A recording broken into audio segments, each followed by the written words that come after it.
प्रवासी भारतीय दिवस 2025 પર કેન્દ્રીય મંત્રી મનસુખ માંડવિયાએ યુવા સશક્તિકરણ પર ભાર મૂક્યો। ઓડિશામાં યોજાયેલા યુવા પ્રવાસી ભારતીય દિવસ 2025 પર કેન્દ્રીય મંત્રી મનસુખ માંડવિયાએ યુવા સશક્તિકરણ અને નેતૃત્વ વિકાસ પર ધ્યાન કેન્દ્રિત કરતા પ્રેરણાદાયક ભાષણ આપ્યું।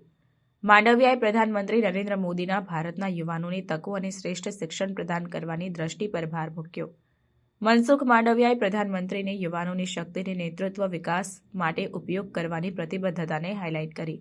તેમણે જણાવ્યું કે પ્રધાનમંત્રી નરેન્દ્રભાઈ મોદી 1 લાખ યુવાનોને રાજકીય નેતૃત્વ માટે તૈયાર કરવાની દિશામાં સક્રિય રીતે કામ કરી રહ્યા છે, જેનાથી દેશને આગળ વધારવા માટે નવી પેઢીના નેતાઓનું સર્જન થાય। આ કાર્યક્રમ, જેમાં ભારતીય પ્રવાસી યુવાનોની ભાગીદારી જોવા મળી, ભારતના ભવિષ્યને આકાર આપવા માટે યુવાનોની ભૂમિકા પર ચર્ચા કરવા માટેનું પ્લેટફોર્મ તરીકે સેવા આપ્યું। માંડવિયાના ભાષણે શ્રોતાઓ સાથે સંવાદ કર્યો। તેમણે નેતૃત્વની ભૂમિકાઓ અપનાવવા અને દેશની પ્રગતિમાં યોગદાન આપવા માટે પ્રોત્સાહિત કર્યા। યુવા પ્રવાસી ભારતીય દિવસ વિશાળ પ્રવાસી ભારતીય દિવસ સંમેલનનો ભાગ છે, જે ભારતના વિકાસમાં ભારતીય પ્રવાસીઓના યોગદાનને ઉજવે છે।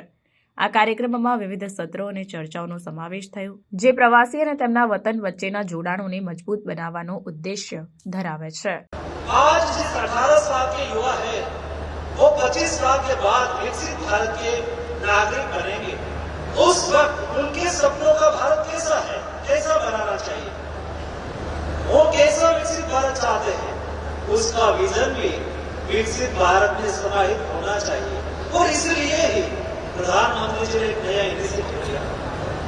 देश में 11-12 जनवरी को हम यूथ फेस्टिवल मनाते हैं, लेकिन मोदी जी ने कहा कि इस बार हम यूथ फेस्टिवल एक अलग तरीके से मनाएंगे।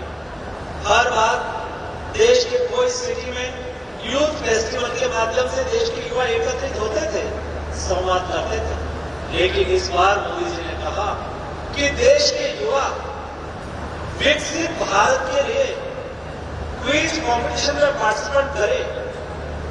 ऐसे 30 लाख युवाओं ने विकसित भारत क्विज कंपटीशन में पार्टिसिपेट करा।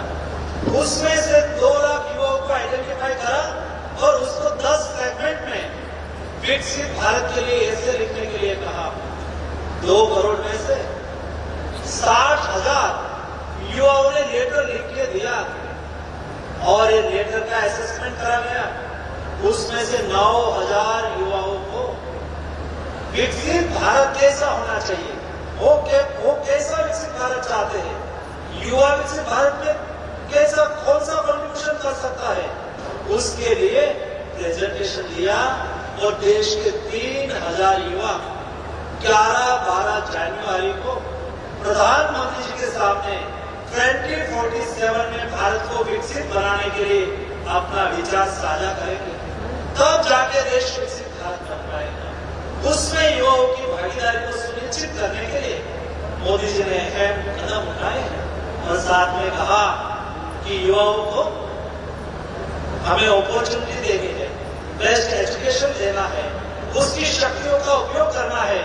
उनकी शक्ति देश में लीडरशिप डेवलपमेंट के लिए कैसे हो और पॉलिटिकल लीडरशिप डेवलप करने के लिए 1 लाख युवाओं को तैयार करने का सपना भी प्रधानमंत्री जी ने रखा है और उस दिशा में काम करना चालू करा है।